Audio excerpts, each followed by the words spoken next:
Aucun médecin n'avait réussi à diagnostiquer le PDG millionnaire, jusqu'à ce que la jeune infirmière dise quelque chose qui a choqué toute la salle.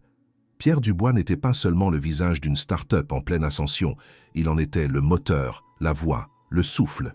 À 35 ans, il dirigeait Nexaris, une entreprise spécialisée en technologie durable, saluée par la presse comme la plus belle promesse française de la décennie. Charismatique, élégant, toujours alerte, il incarnait le rêve entrepreneurial à la française. Ceux qui travaillaient avec lui le décrivaient comme une tornade de lucidité et d'énergie capable de transformer une idée confuse en un projet viable en quelques heures. Mais au fil des semaines, quelque chose s'était brisé. Subtilement d'abord, puis de manière plus évidente, Pierre semblait perdre pied. Lors d'une présentation stratégique face aux investisseurs, il s'était interrompu en pleine phrase, fixant le vide sans raison. Il avait ensuite tenté de reprendre, mais ses mots s'étaient emmêlés, ses gestes devenus lents, hésitants. On avait mis cela sur le compte de la fatigue, de la pression. Mais ce n'était que le début. Les membres du conseil d'administration avaient commencé à s'interroger. Pierre arrivait en retard aux réunions, parfois incapable de formuler une phrase complète. Un jour, en pleine visioconférence, il avait oublié le nom d'un des partenaires historiques de la société, pourtant avec lui depuis les débuts. Ce fut un signal d'alarme. Les murmures se multiplièrent dans les couloirs vitrés de l'immeuble haussmannien qui abritait les bureaux de Nexaris. Des employés qui l'avaient autrefois admiré baissaient les yeux quand il passait, inquiets de voir leur modèle se fissurer. Le changement était d'autant plus déroutant que Pierre, malgré tout, restait physiquement inchangé. Son regard bleu acier gardait sa vivacité apparente. Son sourire, quand il apparaissait, semblait sincère. Mais ceux qui prêtaient attention voyaient bien que quelque chose clochait. Son rythme était brisé, son éloquence effacée. Ses décisions autrefois tranchantes devenaient floues, hésitantes. Il se retirait lentement de lui-même, comme si son esprit se brouillait de l'intérieur. Lors d'une réunion interne décisive sur le lancement d'un nouveau produit, Pierre avait fixé l'écran sans rien dire pendant plusieurs longues minutes. Un silence pesant s'était installé dans la pièce, personne n'osant intervenir. Puis il avait simplement dit « Je crois qu'il faut que je m'absente quelque temps ». Ce fut sa dernière apparition dans les bureaux de Nexaris avant son admission à l'hôpital. L'annonce de son hospitalisation, transmise discrètement aux actionnaires sous prétexte d'un épuisement professionnel, provoqua une onde de choc. On attendait de lui qu'il revienne bientôt, réparé, prêt à reprendre les rênes. Mais en vérité, personne ne savait ce qu'il avait. Ni lui, ni les médecins, ni ses proches. Ce n'était pas un simple burn-out, il le sentait. Quelque chose profondément enfoui était en train de céder. Pierre avait toujours été un homme de contrôle. Depuis son enfance dans les rues bourgeoises du 7e arrondissement jusqu'à ses études brillantes à HEC, il avait appris à tout gérer, ses émotions, son image, son avenir. Mais aujourd'hui, face à ce qui lui échappait, il se retrouvait vulnérable comme jamais. Allongé dans une chambre impersonnelle du prestigieux hôpital Georges Pompidou, il fermait les yeux, en espérant que, peut-être demain, les mots reviendraient sans se heurter à ce mur invisible. Claire Morel n'avait jamais mis les pieds à Paris avant ce jour de septembre, où elle descendit du train à la gare Montparnasse, sa valise encore recouverte de poussière bretonne. À 24 ans, elle venait de terminer ses études d'infirmière à Brest. Et malgré les recommandations de ses professeurs pour qu'elle reste en province, elle avait accepté un poste dans la capitale, attirée par le prestige et l'exigence du célèbre hôpital Georges Pompidou. Pour elle, c'était une chance unique de prouver qu'elle valait quelque chose, même si elle n'en avait encore jamais dit à personne, pas même à sa mère, restée à Quimper. Le premier jour, tout était trop rapide. Les couloirs, trop longs, les visages trop pressés, les instructions données à la volée dans un jargon souvent incompréhensible. Elle notait tout dans un petit carnet à spirale qu'elle gardait toujours dans la poche gauche de sa blouse. Personne ne semblait vraiment remarquer sa présence, sauf pour lui tendre une pile de dossiers ou lui indiquer d'un geste sec une chambre à nettoyer, un patient à surveiller, une injection à préparer. L'équipe soignante était efficace, mais distante, usée par le rythme effréné et les attentes démesurées des familles et des médecins. Claire, avec son accent légèrement chantant et sa manière douce d'aborder les gens, jurait dans ce décor aseptisé. Ce fut lors de son 2e jour de travail qu'elle fut affectée à l'aile des soins spéciaux, un secteur réservé aux cas sensibles, souvent liés à des personnalités médiatiques, politiques ou économiques. Là, dans une chambre, sans nom surveillée discrètement par 2 agents de sécurité, se trouvait Pierre Dubois. On ne l'avait pas identifié immédiatement, le nom du patient était codé sur les dossiers et aucun journaliste n'avait encore réussi à percer le secret de sa localisation. Mais Claire, en passant la porte, avait reconnu l'homme qu'elle avait vu tant de fois dans les magazines économiques ou à la télévision. Il était allongé sur le lit, vêtu d'un pyjama gris clair, le regard perdu dans la lumière tamisée du plafond. Elle s'était approchée doucement, annonçant sa présence d'une voix posée. « Bonjour, monsieur Dubois, je suis Claire. Je m'occupe de vous aujourd'hui. » Il avait tourné la tête lentement, ses yeux se fixant sur elle avec une intensité désarmante, mais sans dire un mot. Juste un hochement de tête, une poignée de secondes qui semblèrent suspendre le temps. Les notes médicales qu'elle avait lues avant d'entrer étaient déroutantes. Tous les examens neurologiques de Pierre étaient normaux. Les scanners cérébraux, les tests moteurs, les électroencéphalogrammes, rien n'indiquait de pathologie identifiable. Pourtant, les rapports décrivaient des épisodes incohérents de perte de coordination, de mutisme passager, de tremblements inexpliqués. Le protocole imposait la surveillance attentive des signes vitaux, mais Claire fit plus que cela. Elle observa, silencieusement, sans chercher à intervenir, sans imposer une grille d'analyse trop rigide. Elle regarda cet homme autrefois si puissant, désormais fragilisé par un mal invisible, et elle écouta les silences, les gestes manqués, les regards fuyants. À la fin de son service, elle retourna voir Pierre une dernière fois. Il dormait. Elle resta là quelques instants, en retrait. Quelque chose en elle lui disait que ce patient-là n'était pas un cas comme les autres. Pas seulement à cause de son statut, mais parce qu'elle percevait, derrière l'effondrement, une résistance étrange. Comme si Pierre luttait contre un ennemi que personne ne voyait, pas même lui. Depuis 2 semaines, Pierre Dubois était hospitalisé dans l'aile la plus discrète de l'hôpital Georges Pompidou. Entouré d'une équipe restreinte de spécialistes, il avait subi tous les examens que la médecine moderne pouvait offrir. Du scanner à haute résolution aux analyses métaboliques les plus poussées, rien n'avait été laissé au hasard. À la tête de l'équipe se trouvait le docteur Laurent Favre, neurologue réputé pour son calme implacable et sa rigueur scientifique. Il avait vu défiler des cas rares, des pathologies déguisées, des diagnostics échappant au premier, regards, mais celui de Pierre lui échappait totalement. Les résultats sont normaux, avait-il répété lors de la dernière réunion de suivi. Aucune lésion, aucun marqueur pathologique, aucune anomalie détectable. Et pourtant, les symptômes persistants.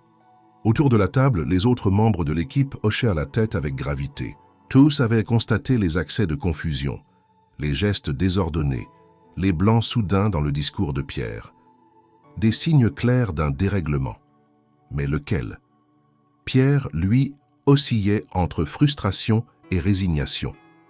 Il se sentait parfois lucide, capable de raisonner, de penser clairement. Et puis, sans prévenir, tout s'effondrait. Sa langue devenait lourde, ses pensées se désorganisaient, comme si une autre volonté se glissait entre lui et son propre esprit. Il essayait de suivre ce qui se disait autour de lui, de comprendre ce qu'on lui faisait. Mais tout semblait lui glisser entre les doigts. Il perdait le fil de ses idées comme on perd ses clés dans une maison trop grande, trop silencieuse. Les visites de sa sœur Camille, rares mais précieuses, n'apportaient qu'un réconfort éphémère. Elle tentait de le rassurer, de lui parler comme avant, de lui rappeler qu'il était fort, qu'il avait surmonté bien pire. Mais chaque fois, il finissait par détourner les yeux. Il ne voulait pas qu'elle voie à quel point il doutait, à quel point il avait peur.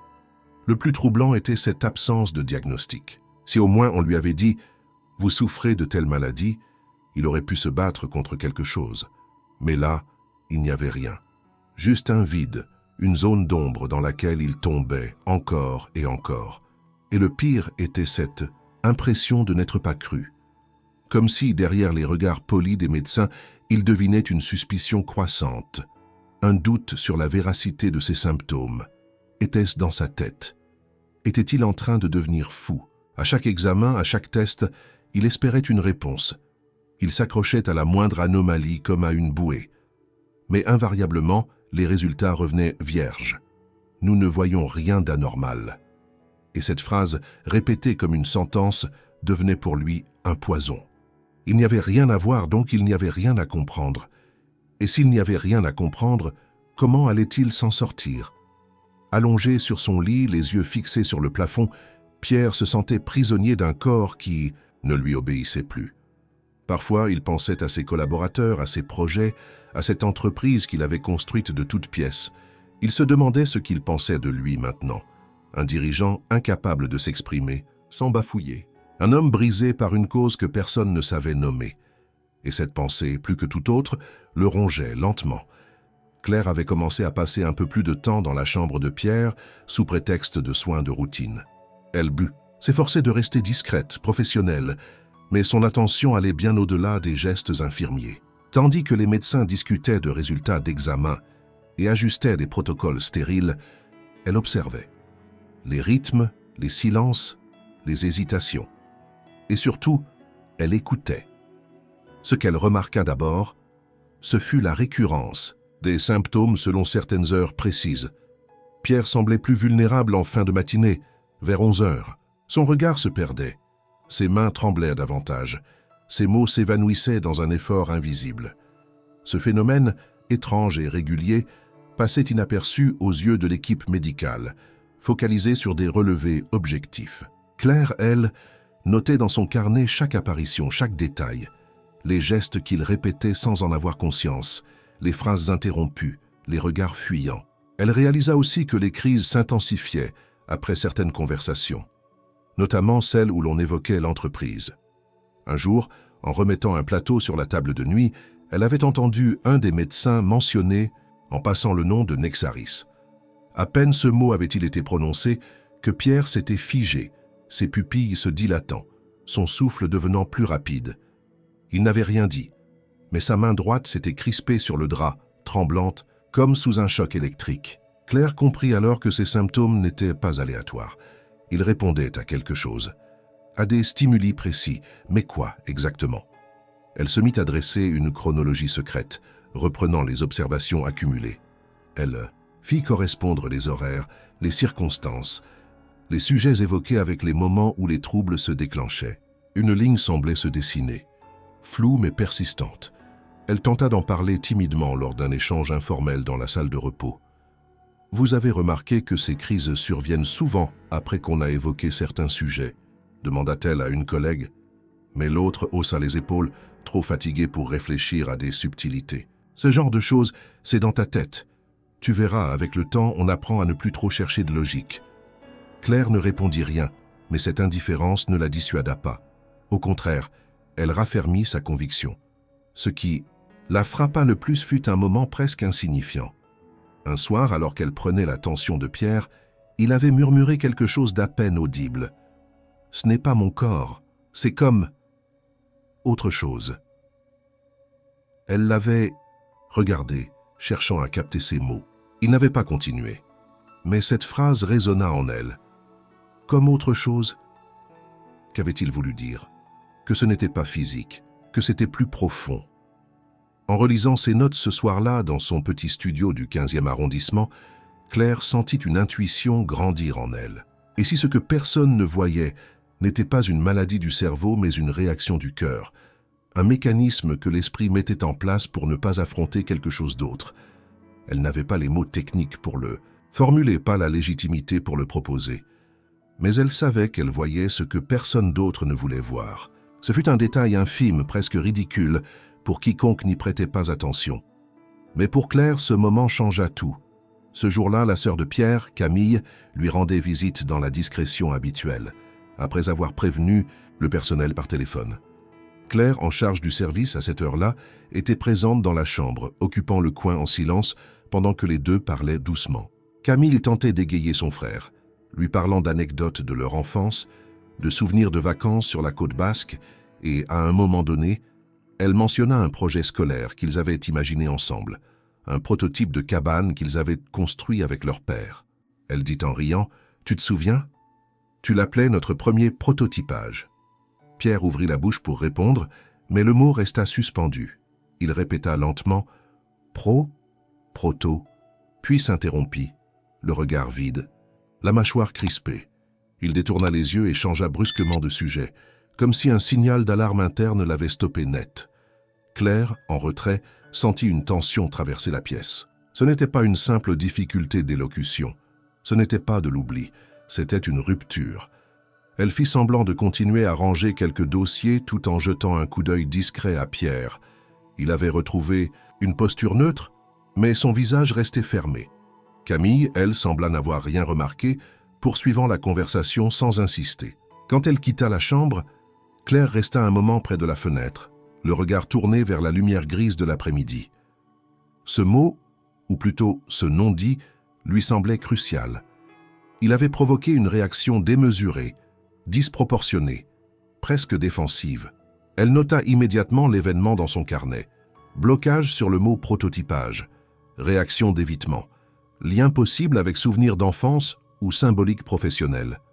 Cette nuit-là, poussée par une intuition de plus en plus vive, elle commença à faire des recherches, non pas dans les bases de données médicales, mais dans les archives de la presse économique, les interviews passées de Pierre, les rapports publics de Nexaris. Elle voulait comprendre ce que ce mot pouvait signifier dans sa trajectoire.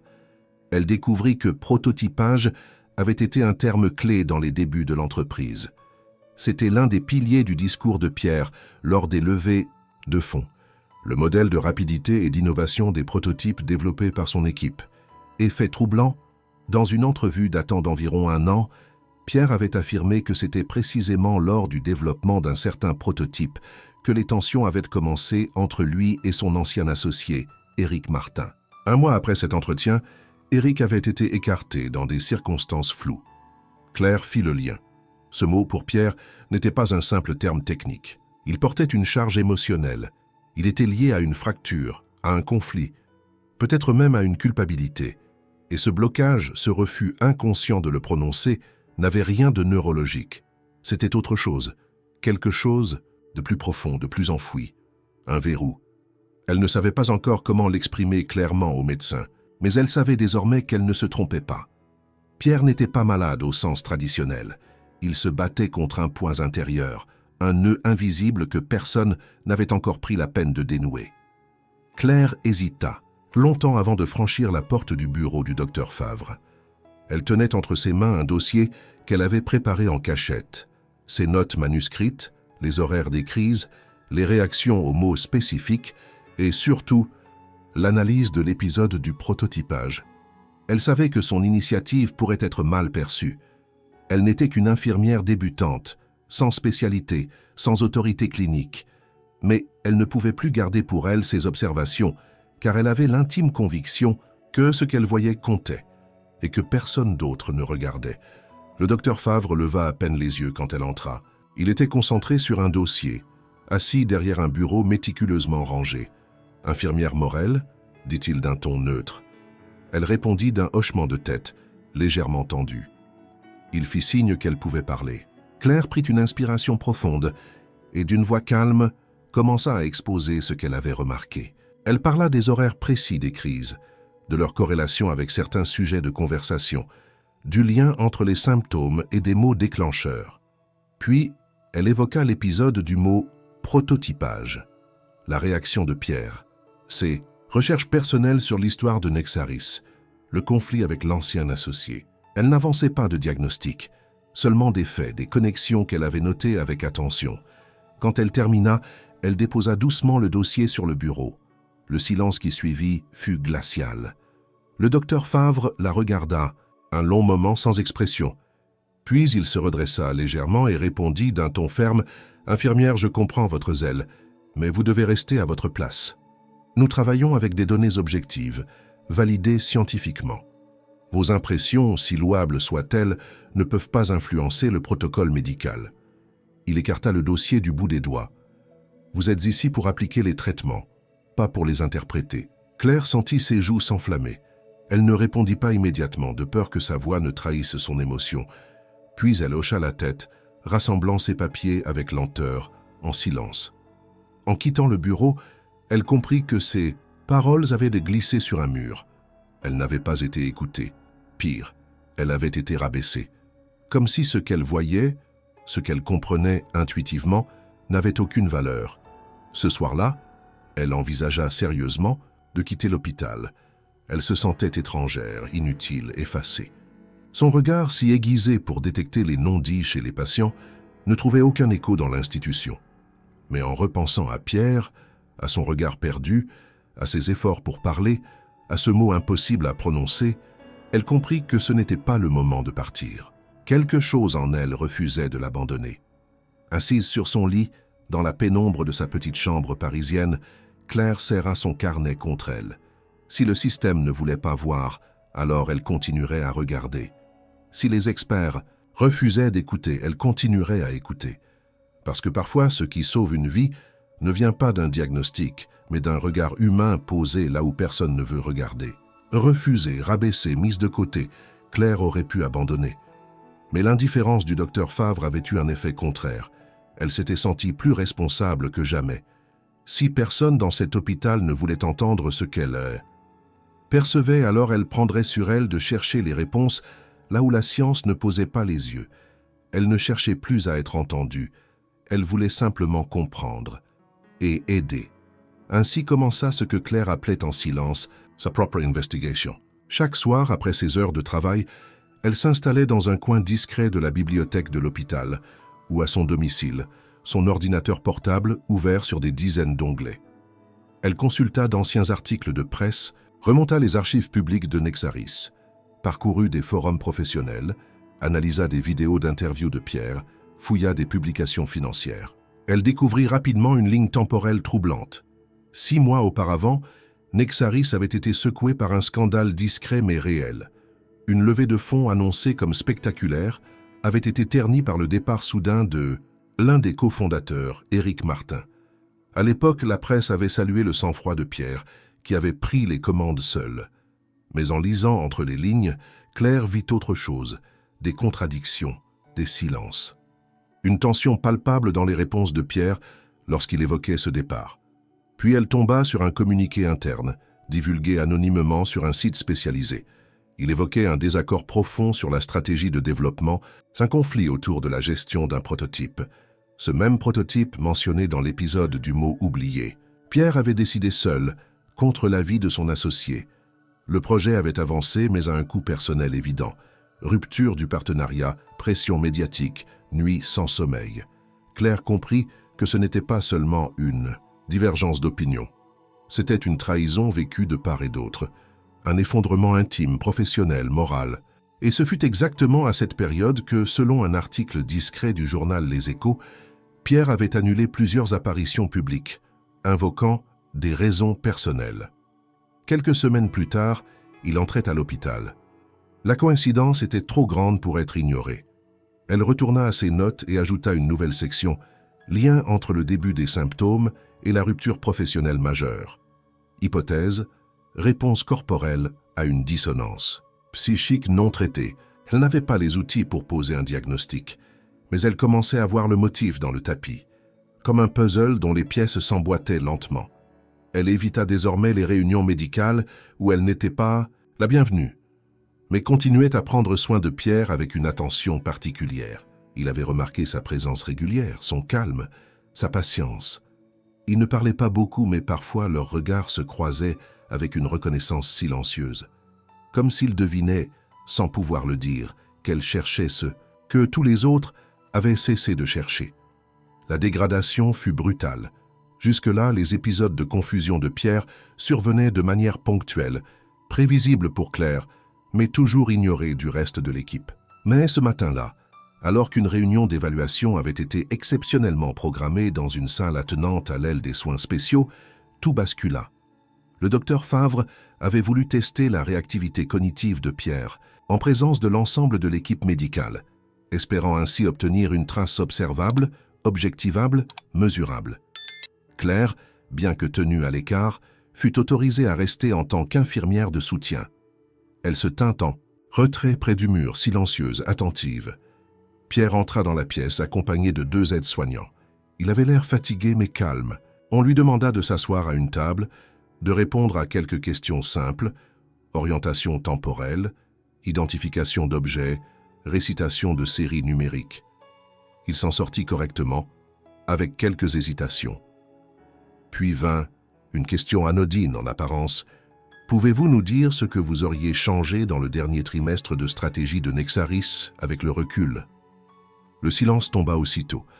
Claire sentit la tension glisser dans la pièce comme une brume glaciale. Pierre ouvrit la bouche, comme pour parler, puis rien. Son regard se vida, ses lèvres tremblèrent. Il tenta de bouger sa main droite, mais elle resta figée. Sa respiration s'accéléra brusquement, ses yeux s'embuèrent. Il leva la main gauche à mi-hauteur, puis s'effondra à moitié sur la table, le corps parcouru de spasmes violents. La panique s'installa. Un des internes courut chercher de l'aide, tandis qu'un autre tenta de soutenir Pierre. Le docteur Favre ordonna l'administration immédiate d'un sédatif léger. Claire, sans attendre d'autorisation, s'approcha et prit la main du patient, cherchant son regard. Il tremblait de tout son être, les lèvres entr'ouvertes, muet, terrifié. Ce ne fut qu'au bout de plusieurs longues minutes que Pierre reprit ses esprits, le regard fuyant, muré dans un mutisme absolu. Le silence après la crise fut plus lourd encore que le chaos lui-même. Le docteur Favre, visiblement ébranlé, murmura quelque chose à un collègue. Peu après, il prononça une phrase que Claire entendit distinctement. Il va falloir envisager une évaluation psychiatrique plus approfondie, peut-être une hospitalisation complète. Ce fut comme un coup de tonnerre dans l'esprit de Claire. Ils étaient prêts à transférer Pierre vers la psychiatrie sans comprendre ce qu'il vivait. Ils le voyaient comme instable, fragile, délirant peut-être. Mais aucun ne semblait avoir saisi la nature de cette crise, le contexte, la question qui l'avait déclenchée. Claire resta figée sur place après la dispersion de la salle. Elle voyait devant elle non pas un patient délirant, mais un homme en train de hurler sans mots, de supplier d'être entendu autrement. Elle vit dans ses yeux cette détresse pure, celle de celui qui se bat non contre une maladie, mais contre l'indifférence des autres et contre une douleur intérieure si lourde qu'elle se manifeste dans la chair. Ce soir-là, elle n'écrivit rien dans son carnet. Elle resta simplement assise, les mains jointes, à fixer le vide de sa chambre. Elle ne doutait plus. Ce qu'elle avait vu aujourd'hui était la preuve ultime. Pierre n'était pas fou, il était enfermé. Et il fallait trouver la clé avant qu'il ne l'enferme pour de bon. Les jours suivants, Claire travailla avec une intensité silencieuse, comme si elle marchait sur le fil d'un rasoir. Pierre avait été placé sous observation psychiatrique temporaire, mais conservait sa chambre dans l'aile des soins spéciaux, à la demande expresse de sa sœur Camille, qui s'était interposée discrètement. Cette dernière, inquiète mais prudente, avait demandé des explications détaillées, sans obtenir de réponse convaincante. Claire comprit que le moment était venu. Un soir, profitant d'un moment de calme, Claire aborda Camille à la sortie de l'ascenseur du 7e étage. Elle avait hésité longtemps, mais désormais elle n'avait plus le luxe du doute. Elle lui parla de ses observations, de ce qu'elle avait vu dans les yeux de Pierre, de ce mot qu'il ne pouvait pas prononcer, des crises déclenchées par des souvenirs précis, et surtout de son hypothèse. Pierre ne souffrait pas d'un trouble neurologique, mais d'un trauma émotionnel tellement intense que son corps s'en faisait l'écho. Camille ne dit pas un mot pendant plusieurs minutes, puis elle la regarda longuement. « Vous croyez vraiment pouvoir l'aider » demanda-t-elle simplement. Claire répondit sans détour. « Je crois qu'il essaie de parler autrement, et qu'il me reste à comprendre ce qu'il dit. » Avec l'accord tacite de Camille, Claire obtint accès à quelques documents personnels appartenant à Pierre. Vieux carnets, coupures de presse, entretiens anciens. Elle tomba alors sur une vidéo oubliée, une entrevue réalisée peu après une levée de fonds majeure 2 ans plus tôt. Pierre y apparaissait serein, confiant. Mais un passage retint son attention. Interrogé sur ce qu'il craignait le plus dans son parcours, il avait répondu, presque en riant, « Décevoir ceux qui ont cru en moi. Je peux supporter l'échec, pas la trahison, et encore moins l'idée que je sois celui qui trahit. » Claire resta figée. Ces mots résonnaient étrangement avec tout ce qu'elle avait observé. Et si, justement, c'était ce sentiment de trahison, infligé ou subi, qui avait déclenché l'effondrement. Elle relut ses notes, recroisa les dates, la rupture avec Éric, la crise publique qui avait suivi, les décisions prises dans l'urgence. Elle comprit que Pierre n'avait pas seulement perdu un associé, il avait peut-être renoncé à une part de lui-même, à ses valeurs. à un rêve fondateur. Son esprit, incapable de formuler cette fracture, avait trouvé une autre voie, le corps. Ce corps qui tremblait, qui bloquait la parole, qui criait sans mots, chaque fois que revenait une image, un mot, un souvenir lié à cette trahison originelle. C'était un mécanisme de défense extrême. Une conversion silencieuse que seule une écoute attentive pouvait percevoir. Forte de cette intuition, Claire retourna voir Camille. Cette fois, elle apporta avec elle le dossier complet de ses observations. Date, description, hypothèse, tout y figurait. Elle ne demanda pas à Camille d'y croire. Elle demanda seulement qu'on l'écoute. À la fin de son exposé, Camille resta longtemps immobile, puis murmura « Je vais organiser une réunion avec l'équipe médicale. Vous parlerez. » Claire sentit un frisson parcourir son dos. Elle savait que ce qu'elle s'apprêtait à faire n'était pas sans conséquence. Mais elle savait aussi que Pierre avait besoin de cette voix, la sienne, pour dire ce qu'il ne pouvait plus formuler lui-même.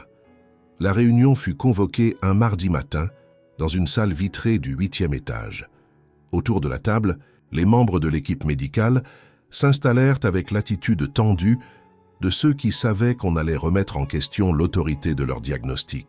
Le docteur Favre, droit dans son fauteuil, gardait une expression fermée. À ses côtés, 2 psychiatres du service voisin, récemment appelés à donner leur avis sur l'état de Pierre, feuilletaient déjà les premiers comptes rendus. Camille Dubois était là aussi, assise à l'écart, bras croisés, le regard fixé sur Claire. Claire entra avec son dossier serré contre elle. Son uniforme blanc tranchait avec les costumes sombres autour de la table. Elle n'était pas là pour convaincre, seulement pour montrer ce qu'elle avait vu. Elle posa calmement ses papiers, puis commença à parler. Elle présenta d'abord les observations les plus simples, les horaires des épisodes, les déclencheurs. Précis, les gestes répétés. Elle montra des relevés croisés, des graphiques manuels, des retranscriptions brèves de certains échanges. Puis elle évoqua les mots sensibles, les contextes émotionnels liés aux symptômes, les phrases inachevées. Elle parla de la scène du mot prototypage, de la réaction de Pierre, de son changement brutal d'expression. Elle fit écouter un extrait audio discret, enregistré avec la permission de Camille, où Pierre prononçait « Je ne veux pas trahir », avant de se taire brusquement, comme étranglé par l'émotion. Puis elle exposa son hypothèse. D'une voix claire, sans trembler, « Ce que nous voyons n'est pas une maladie organique. Ce sont des symptômes de conversion. Le corps de M. Dubois réagit à un traumatisme psychique qu'il n'a pas pu verbaliser. Ce n'est pas son cerveau qui faillit. C'est ce qu'il n'a jamais pu se permettre de sentir. » Un silence monumental s'installa. Le docteur Favre s'appuya lentement contre son dossier, les doigts croisés. Il ne dit rien. Les psychiatres échangèrent un regard. Claire, debout, immobile, les laissa absorber. Elle savait qu'elle avait déplacé quelque chose. Elle termina en posant doucement une copie de son dossier au centre de la table. « Je ne prétends pas détenir la vérité. Mais j'ai vu des choses qu'aucun test n'a détectées, et je pense que cela mérite d'être exploré. » Camille prit la parole, brisant enfin le silence. « Je soutiens entièrement ce qui vient d'être dit, et je demande officiellement que cette hypothèse soit prise en compte dans l'évaluation clinique de mon frère. » Les psychiatres hochèrent lentement la tête. L'un d'eux, le docteur Marceau, prit la parole d'une voix posée. « Nous allons reconsidérer l'ensemble du dossier, avec une approche neuropsychiatrique complète. Ce que vous décrivez correspond à un cadre que nous connaissons, mais qui reste difficile à identifier sans contexte émotionnel. Vous avez apporté ce contexte. » Claire se retira après avoir remercié sobrement. En sortant de la salle, elle croisa le regard de Camille, empreint d'une profonde reconnaissance. Elle ne savait pas encore quelles seraient les conséquences exactes de cette réunion, mais elle avait accompli ce qu'elle s'était jurée de faire, donner une voix à ce qui n'était pas entendu, rétablir l'humanité dans un monde de protocoles, et surtout, ouvrir une porte que personne n'avait osé pousser. Les jours qui suivirent la réunion furent marqués par un changement subtil mais décisif. Pour la première fois depuis le début de son hospitalisation, Pierre fut soumis à une évaluation psychologique complète, menée par une équipe de neuropsychiatres convoquée spécialement par le docteur Marceau.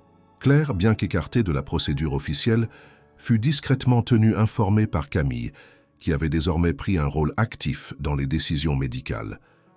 Le diagnostic ne tarda pas à tomber. trouble de conversion psychogène. Une pathologie rare, souvent mal comprise, dans laquelle l'esprit, incapable de supporter une charge émotionnelle ou un traumatisme, la convertit en symptômes physiques. Une paralysie qui n'est pas feinte, mais réelle, provoquée non par une lésion, mais par un conflit intérieur si violent qu'il submerge les mécanismes habituels de la conscience. Ce jour-là, Claire reçut un message de Camille, court mais lourd de sens. « Vous aviez raison, merci. » La nouvelle se propagea lentement dans les couloirs de l'hôpital. Le docteur Favre, pour la première fois, aborda Claire dans la salle de repos. Il ne s'excusa pas, mais son regard était moins froid. Ce que vous avez observé nécessitait du courage et de la perspicacité. Je n'ai pas su le voir. Vous, si. Ce fut tout, mais c'était suffisant.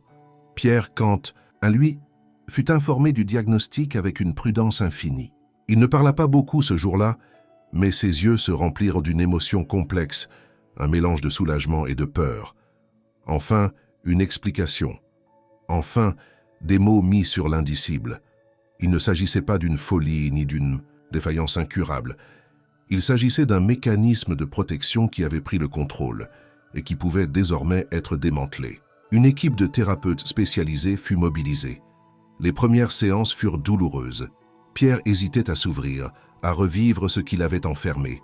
Mais quelque chose en lui s'était fissuré. Et dans cette faille, une possibilité s'était glissée, celle de redevenir maître de ses émotions, de ne plus en être le prisonnier. Claire continua son travail avec la même rigueur, mais désormais, elle n'était plus invisible. Les médecins la consultaient, parfois discrètement, sur des cas délicats, des patients qu'on ne comprenait pas, qu'elle observait avec cette attention que rien ne remplaçait. Elle ne parlait pas beaucoup, ne revendiquait rien. Mais son carnet se remplissait de nouvelles observations, de petits miracles de perception. Et Pierre, dans sa chambre, commença à changer. Ses gestes devinrent plus assurés, ses phrases plus fluides. Il recommença à marcher dans le couloir, à lire, à écrire. Un jour, il demanda un ordinateur portable.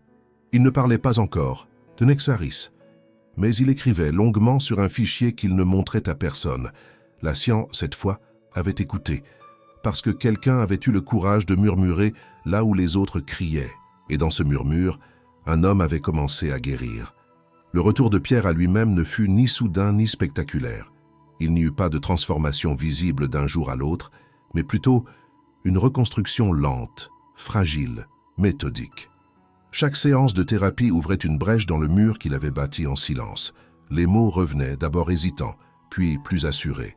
Des souvenirs enfouis refaisaient surface, certains douloureux, d'autres porteurs d'une lumière oubliée.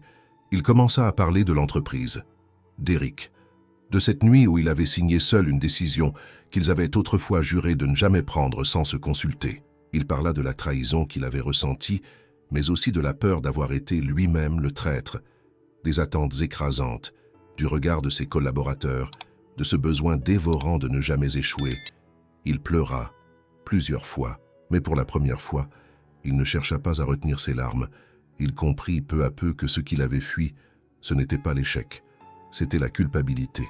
La rééducation s'étendit sur plusieurs semaines. Les symptômes physiques s'atténuaient à mesure que les douleurs intérieures étaient exprimées. Claire, toujours discrète, venait le voir parfois après son service, pour de simples échanges ou un regard silencieux partagé à travers la porte entr'ouverte. Il ne parlait pas de ce qu'elle avait fait pour lui. Il n'en avait pas besoin. Un simple merci soufflé un soir, alors qu'il s'apprêtait à dormir, avait suffi. L'hôpital devint pour Pierre un lieu de renaissance. Il y rencontra des professionnels qu'il n'aurait jamais côtoyés autrement, apprit à écouter les limites de son propre corps, à respecter ses émotions sans les fuir. Il renoua aussi avec sa sœur, plus présente que jamais. Ensemble, ils évoquèrent leur enfance, leurs blessures, leurs choix de vie. Camille, qui avait longtemps mis de côté sa propre souffrance, trouva dans ce dialogue une forme de réconciliation. Peu à peu, Pierre se mit à rétablir des liens rompus. Il écrivit à d'anciens collaborateurs, demanda à rencontrer Éric, sans savoir si celui-ci accepterait. Il ne cherchait pas à réparer ce qui avait été brisé, mais à reconnaître ce qui avait été vécu, par lui et par les autres. Il comprenait maintenant que la force n'était pas de tout porter seul, mais de savoir demander de l'aide. Quant à Claire, elle poursuivait son chemin avec une nouvelle confiance. Son regard affiné par cette expérience était désormais recherché. De jeunes internes venaient l'interroger sur sa méthode d'observation. Certains médecins prenaient le temps de discuter avec elle entre deux visites. Elle ne se mettait jamais en avant. Mais son carnet, autrefois secret, devenait un outil précieux pour l'équipe.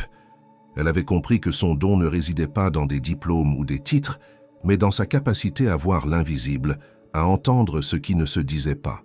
Elle savait désormais que parfois, une intuition juste, nourrie par l'écoute et la patience, pouvait sauver une vie. Et dans ce monde si souvent pressé, où les silences sont négligés, Claire avait prouvé qu'il pouvait contenir la vérité la plus urgente. Le retour de Pierre à la vie publique se fit sans éclat. Pas de communiqué, pas d'interview, pas de grande annonce. Il rentra discrètement chez lui, passa quelques semaines à revoir ses repères, à reprendre contact avec son quotidien. La presse, à court d'informations concrètes, spéculait encore sur les raisons de son absence prolongée, évoquant un burn-out, une retraite temporaire, voire un projet secret. Lui ne disait rien. Il n'en éprouvait plus le besoin. Ce ne fut qu'un matin d'automne, dans un amphithéâtre universitaire de Lyon, qu'il reparut officiellement.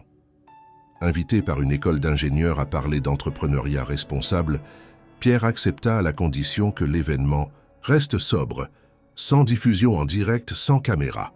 Les organisateurs acceptèrent, ravis mais intrigués. Devant une centaine d'étudiants, Pierre monta sur scène en jean et chemise simple. Il n'avait pas préparé de diaporama, seulement quelques notes, griffonnées à la main. Il commença par raconter brièvement l'histoire de Nexaris, les débuts, les espoirs, les succès. Puis il s'interrompit un moment. Le silence fut long. Personne n'osa bouger. Et alors, il parla de ce que personne n'attendait. Il raconta, sans entrer dans les détails, son effondrement. Pas comme une faiblesse, mais comme une alarme que son corps avait fini par déclencher à sa place. Il évoqua ses symptômes, l'errance diagnostique, la solitude extrême. Et surtout, il parla de ce qu'il avait découvert, que l'écoute de soi-même, de ses limites, de ses émotions, était non seulement vitale, mais salvatrice. Il prononça une phrase qui resterait longtemps dans les mémoires. Le plus difficile n'a pas été de perdre mes mots. Le plus difficile a été de reconnaître ce que je n'osais pas dire.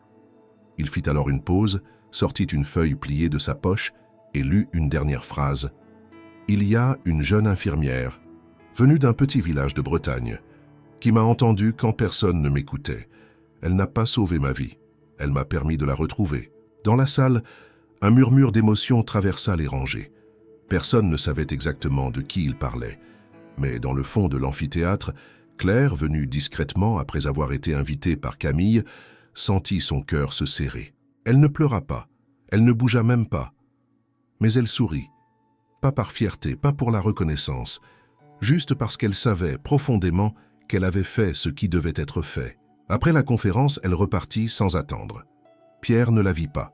Elle ne chercha pas à le retrouver. Ce lien, si silencieux, n'avait jamais eu besoin de mots pour exister. Et ainsi, Pierre Dubois, autrefois symbole d'une réussite éclatante, devint un homme nouveau, moins pressé, moins dur, plus attentif. Il dirigeait toujours Nexaris, mais autrement.